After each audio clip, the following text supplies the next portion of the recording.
For 28 years, I hosted a women's ministry Bible study in our home. It was interdenominational, it was intercultural, and it was cross-generational. Because at that time, I was the young woman looking for a Bible study. And by the way, I couldn't get anybody to lead it because nobody wanted to risk leading a Bible study with all these babies. But you know what? We made it happen.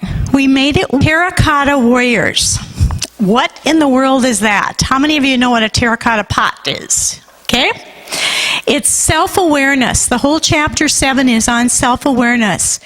Thankfully, if we let Him, God, constantly changes and renews us, replacing unbridled self-deception with a keen self-awareness.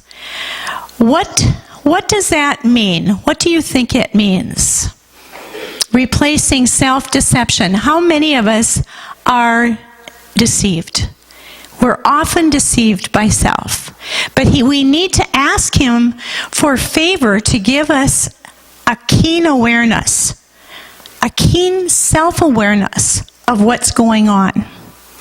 Number 8, the chapter is called First Clappers. It's all about kindness.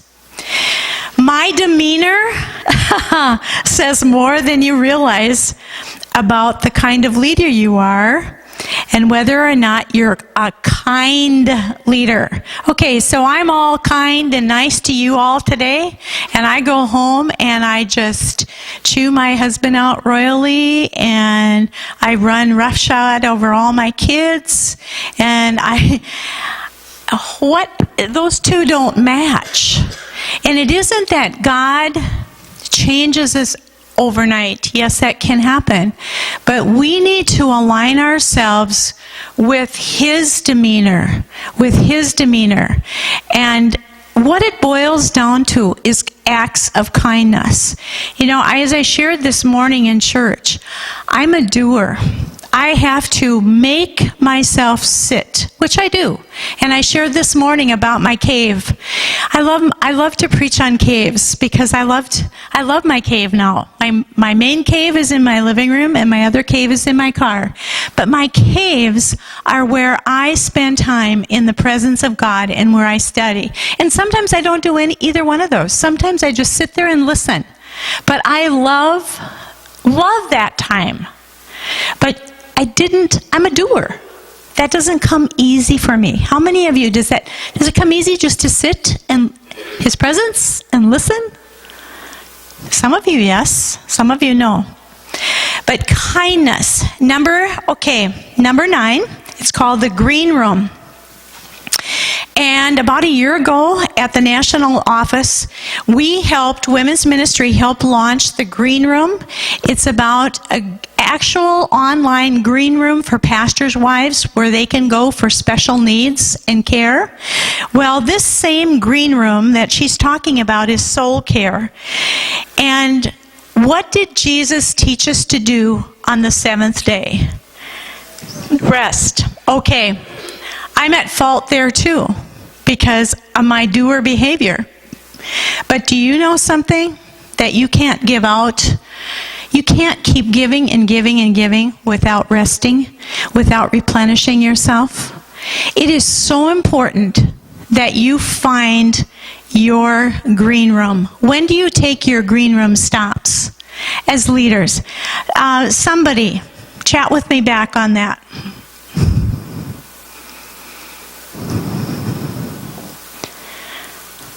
Okay.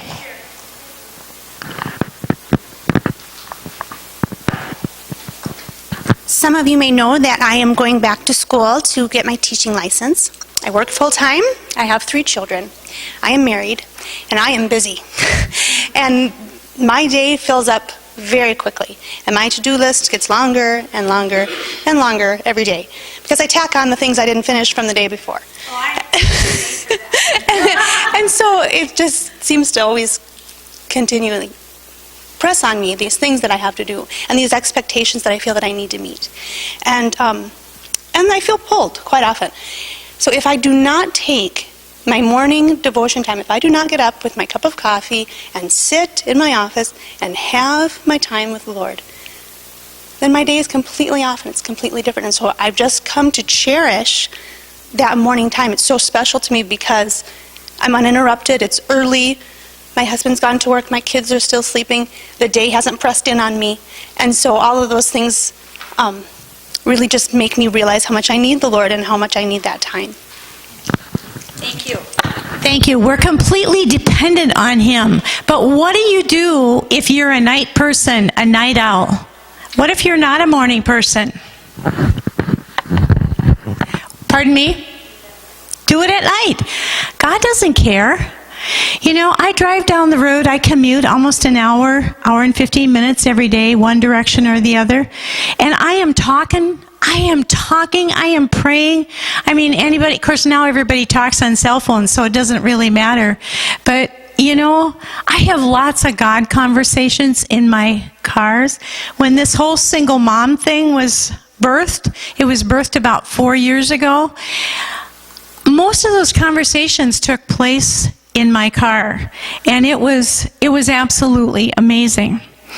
Okay, number 10, dancing on prayers. And this whole chapter is talking about vision. There's one thing about vision. Once it captures your heart and stirs your passion, it becomes a rudder that steers the course of your life. Today, I've shared multiple passions. One of the things that I shared this morning was I have been passionate about my relationship with Jesus and my relationship with others. But I also know that that's the mission and the vision of this church. It's God, it's others, and it's life. And you know what? We can have, as leaders in this room and teams, it's awesome to have vision if it's from God. And you've heard from God. But it's not enough to have vision that just bubbles out of your mouth continually, but you don't have a healthy team in place to help to execute that vision. Because it's not about Carol Lund. It's not about being a bunch of lone rangers. It's about building a team. Like right now, this church is really, would I say, designing a women's ministry? You're in the process of it. You're designing. It's brand new. It's embryonic. It's a babe. This is amazing. This is like a big baby shower, right?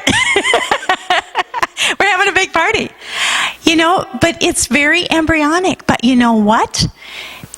I know for one fact that Athena has the covering of Mel and her pastor.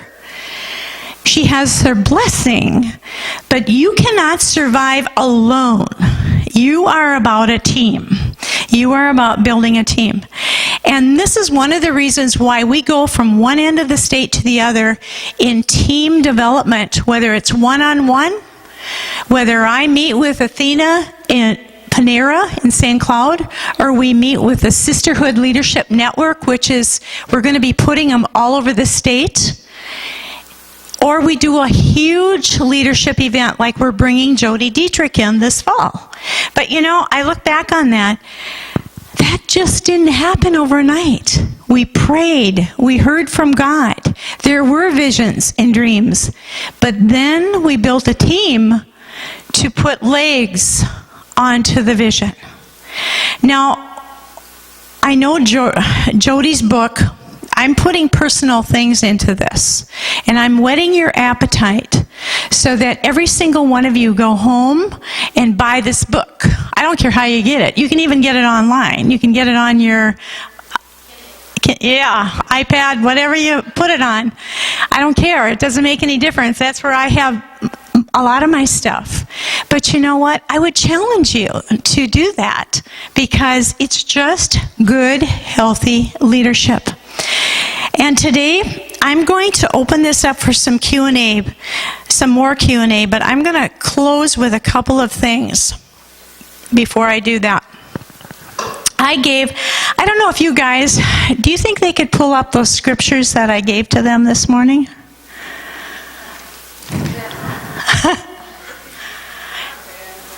If you can't, I'll just give them to them. This morning I gave everybody 5 tools to put in their toolbox. Okay, let's give them a hand. Come on. Okay, 5 tools in your toolbox. Write these down if you want to. The first one is, and in every moment we have exactly what we need. And this is why I want you to remember these. In every single moment we have what we need, and that's what equals contentment. And it's because of these 5 tools. His marvelous grace when we fail. Psalms 103, 11, and 12. I talked about all of my failures this morning and a lot more. Number 2, his providence when we face the unknown. I can't tell you how many times we have faced the unknown. And that's Romans 8, 26 through 28. Number 3 is his supernatural comfort when we experience loss. I shared this morning of having lost those 2 babies, but during the early 1980s, we didn't lose just one business. We lost 2 businesses. We lost our home. We lost everything except our souls and our kids. And I know some of you have heard me say that. But where do you go? Where do you go? He is enough. 2 Corinthians 1:3. His advocacy. When we are hurt by others, Matthew 5:44. How many of you have been hurt by someone else? Raise your hand. That's another hello. We have all been hurt, probably multiple times. I gave a couple scenarios this morning. But God is enough when you are hurt, and He's enough to walk you through the pain. But He loves you enough to not stay in self-pity and hurt. Does that make sense? You know where Christians lose their Christianity? When they stay in self-pity and they stay in unforgiveness. And you know, it isn't that we just lose our Christianity, but we walk away from it because we're focusing on the wrong thing. Number 5, his provision. When there isn't enough, Psalms 127:2. When there isn't enough, and all I know is this, is that He is our provider. He will provide food. He will provide dollars. He will provide. And again, I shared a longer story this morning, but God wants to restore all the years that the locusts eat up, but we have to allow Him to do that. And do we trust Him enough? But He is enough. It is the life you were designed to live, fully embracing redemption and allowing the Holy Spirit to lead you every moment. When we as women embrace our calling, then our thoughts, our attitudes, our beliefs, and our words and our actions will reflect the heart of Christ. And there's a scripture verse, and I didn't give it this morning. I quoted pieces of it, but I didn't give it. But I want you to write this down. It's Ephesians 3:20. God gave me this verse. It's mine personally. You can't have it. Yes, you can. He gave it to me 4.5 years ago. And I honestly thought, okay, now next year, He's going to give me another one that I can sink my teeth in. And then now last year I'll get another one. That is my verse, Ephesians 3:20. He is working in us. He's working in me. He's working in you according to the power that is at work within you beyond what you can imagine. And I want you to read it in the King James, New King James. I want you to read it in the Living Translation. I want you to read it in the Message. But God is at work, even when all life is just plain yucky and crappy. He is at work. He is at work doing a work behind the scenes that we can't possibly imagine. And that is what I want to leave you with today, that When you're leading others, it's not so much how we lead, but it's who we are as leaders. I have people that look at me and they say, "You really do love me, don't you?" And I go, "Yeah, why not? Why wouldn't I?" But you know, we have a world out here, and you're going to see this. It will say it. I want you to read this magazine from cover to cover. Usually I don't promote magazines. I don't know that I've ever promoted another one of these. I just happen to love this one. I mean, I have, but not to this degree. In there, it's talking about one paragraph. We are dealing with a broken world. Am I correct? Our world is broken. Our world has tried all kinds of spirit things. So they are ready for the power of the Holy Spirit.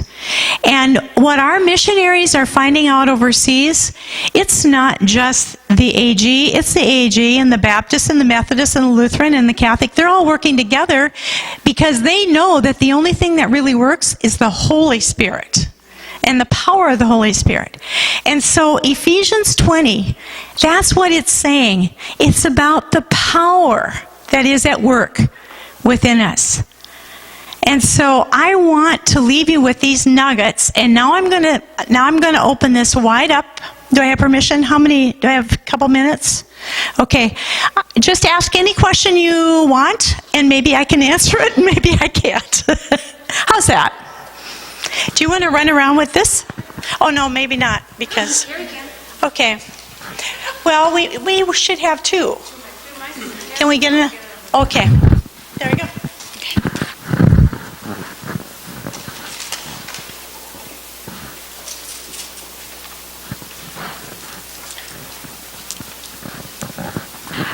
How many of you love change?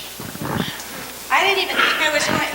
I don't mind change. I didn't even know that I was going to be here today. We had so much snow. Oh my goodness. It took me almost 4 hours to drive to St. Paul on Friday morning from my house. I live in small town USA, Dassel, and I couldn't get there. There weren't any white lines. You couldn't see which line to drive to, but it was an important meeting, and I did get there and I got home safely, but barely. Okay, questions. Ask a question. Maybe it's about one of these. Maybe it's about the Jesus-Hearted Woman book. Maybe it's about a Bible study. Maybe it's about mentoring. Maybe it's about leadership. Maybe it's about your team.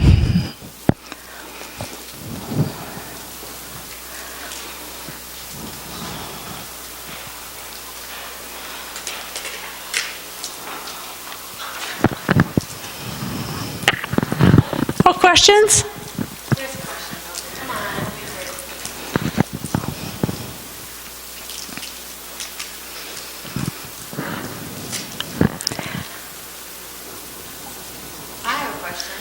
Okay. What? Do I need this? What is? You're talking about New Vision, and I don't know if I'm speaking for Staples and us, but I know how it's always looked before. Yep. What is your vision for the new look of women's ministries in churches? The new look of women's ministries in churches, and you know, I don't know that it's really put on paper, but you know, my heart, and I know it's the heart of, for example, Jody, is for people to be, how should I say it? When we extend our reach and work together, we can multiply efforts, multiply. And I'm all about breaking down denominational walls. I'm also breaking down just our walls. It's not about us and them. It's about all of us together building the kingdom and resourcing people for the kingdom. And what I see today across our state is churches there are so many people sitting in our Assembly of God churches today that don't have a clue that this is our denomination. They're just there because they need Jesus, and somebody extended their right hand of fellowship and just said, I love you. And they're sitting in that church because somebody touched them. And that's really the philosophy of women's ministry today. It is about breaking it down. And yes, we do large group events. We do Bible studies and that type of thing. But you know where it really lands? Is on the one-on-one. It's every single one of us in this room connecting with another person. Because as I said this morning, it's not about the masses. It's about the one. And that's what it's all about. And you know, one of the things that we are going to be doing, which is really scary for us, but I believe it's what God put in my heart about 3.5 years ago. I've been out here trying to mentor and train churches to do their own large retreats and conferences. I am all about working myself out of jobs, okay? But they always seem to come with more. But we are going to be merging the conference that we do in the spring. That's why it's one day this year. And the actual price on the brochure, I think you've added in lodging, correct? On yours. But we've got the price down to about $29 for one day. And next fall, 2015, the second week in October, we are moving the conference and the retreat together to the St. Cloud Convention Center. And there's 4 reasons. One reason is to make room so churches can do their own event.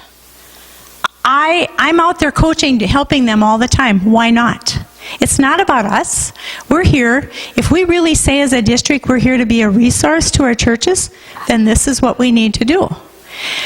One of the other reasons is we want to use as one of our awarenesses, St. Cloud has become the leading training ground for human trafficking in the upper Midwest. Minnesota goes from 4 to 7 at all times in trafficking of women, little girls, and little boys. On Thursday of this week, I'm meeting with a group of lawyers and some other people, but we know that bridging the gap cannot change that. But what we can do is we can bring that awareness to the forefront. And when we do that conference, we're gonna really change it up. We're gonna put a new branding on it, a new face. And we're going to bring that awareness into the whole St. Cloud area. Now, granted, the conference is going to be statewide, but there's people that live in St. Cloud. There's hotels. We had a meeting about 3 months ago and brought it to the attention of local hotel properties that they have Johns there on a regular basis, and they denied it. Within 2 weeks, they came back saying almost every one of the hotel properties had activity in buying and selling of human beings. We're living in a different day and age. And so women's ministry has to change a bit too.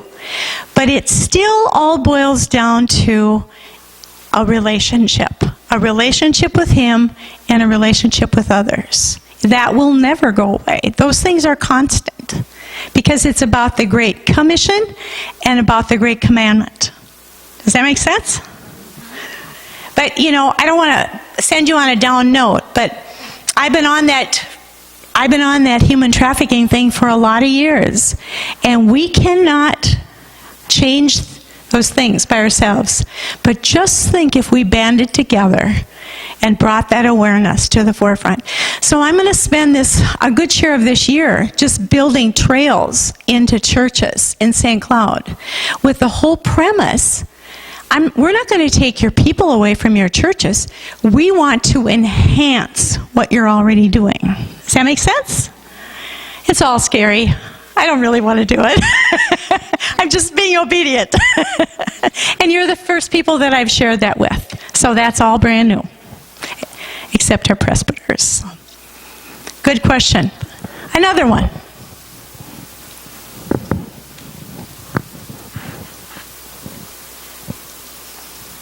How about if I share a little bit about this single moms thing? I want you to know, oh my goodness, we had well over 450 single moms. And here's what I want you to remember. I have probably 200-300 brochures in my car. If you want more, take them. Here's why. But you have to promise me you'll put them in laundromats, car washes, convenience stores, and anything that you can think of where a single mom might go. And almost 60% of the single moms that showed up last year came by themselves. Yes, there were churches that brought 30 and 40 and 50, but the majority of the single moms came all by themselves. Here's another factor why we need befrienders. We need people to go on the cheapest mission trip you'll ever go on, $59. We wanted every one of those single moms to have somebody that could sit by them, to pick up their suitcase. I made this mistake the first year. I assumed everybody knew where Alexandria was. I assumed everybody knew where Lake Geneva was. I assumed everybody would know that, oh, the hotel is over here, and King's Rider Center's over here, and Lakeview's over here. Oh no. Oh no. They did not have a clue. So we decided to establish this befriender group so they could just take this single mom and carry her suitcase and walk her to the hotel room. The other big mistake I made, you talk about somebody who lives with, I could land on this one. We thought, okay, you know when you guys we go to the retreat in the fall, okay? We sleep in beds next to each other and everybody's having a happy time. Okay, these single moms don't know each other and they're having to crawl into a bed with somebody they've never seen before in their whole life. I go, oh my goodness, how could we have been so ignorant? We were giving them the King's Rider Center, which we thought was the Rolls Royce, okay? They just flipped. No, we have to put all of those single moms in single beds in other properties. Put the leaders and the befrienders in the King's Rider Center.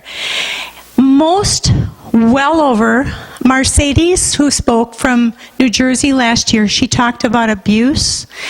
The altars were so full that we had to cancel the next thing or like shorten it, because there was so much damage control. And well over 85%, between 80 and 85 women that were there had been victims of domestic violence. You can't put them in a bed next to anyone else because they're in a survival. You know, something I'll share here, which I don't share publicly, but you can certainly talk about it, but I don't stand up in big events and say this.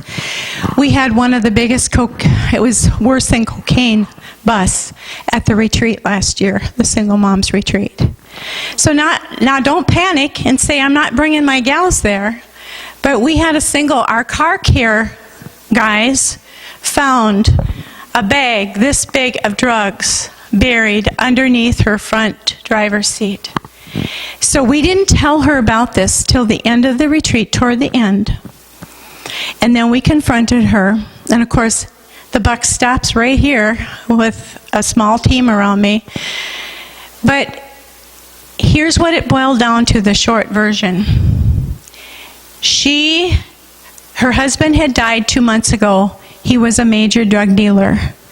I believed her story when she told me she didn't know the drugs were in his car. I chose, remember this morning? I chose to believe her, and I had 3 prayer people with me, okay? We provided her with counseling. We provided her with follow-up. We called a pastor. We called her family. All of that took place before she went into the last service.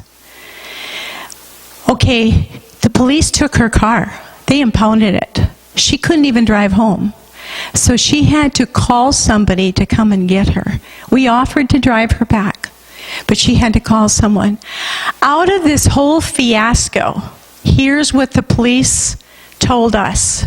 Told my Pastor Tim Olson, who's in charge of all the car care checkups. He said if she would have been stopped on the road, and if they would have found the drugs, she would have never had her kids, because the drugs would have killed her kids on a one-time take. Okay, what I'm going to challenge you with this morning is, if you want to get your hands messy, you just get involved in your community. Right here in Verndale or Staples or Wadena. Get involved.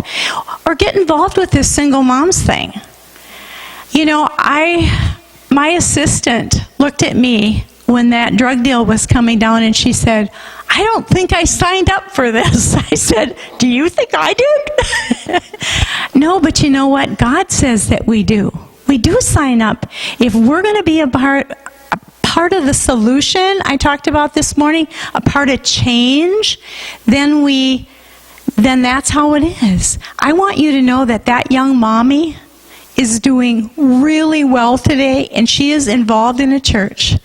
Now let me tell you, how did she get to Lake Geneva Christian Center at that single moms retreat? Because number one, she saw it in a laundromat, the poster. Number two, she had been to Lake Geneva 1 or 2 times when she was a kid, and she had some sense of that it might be a God thing. You just think about that. But this is our world today, and I believe as women's ministry leaders and teams, it doesn't make any difference what age you are. We just need to make ourselves available. And that's a long story to a tidbit that nobody knows about, actually. But you know what? We handled it as professionally as we could. And another thing that we learned from that is this year it's not our job to counsel people, but it is our job to send them to counselors. So this year we're bringing on 2 counselors that can direct them on site to counselors. So as we go on, we learn. And when I did my presbyters report the other day, I told the presbyters, I said, we don't have to do this forever and ever, because it's the churches of Minnesota that are funding this. The $59 just pays for the food and the lodging. It's our Assembly of God pastors that donated over $30,000 for us to put this on. That's what paid the promo, that's what paid the travel, that's what paid the speakers, that's what paid the grounds fee. And so I said to the pastors, we don't have to keep doing this. And one of the pastors looked at me and he said, but we need to be doing it together. And I said, okay, I'll listen for your signal, you listen for mine. This is one thing that we can do together. Any more questions? And then I'll turn it over to Athena.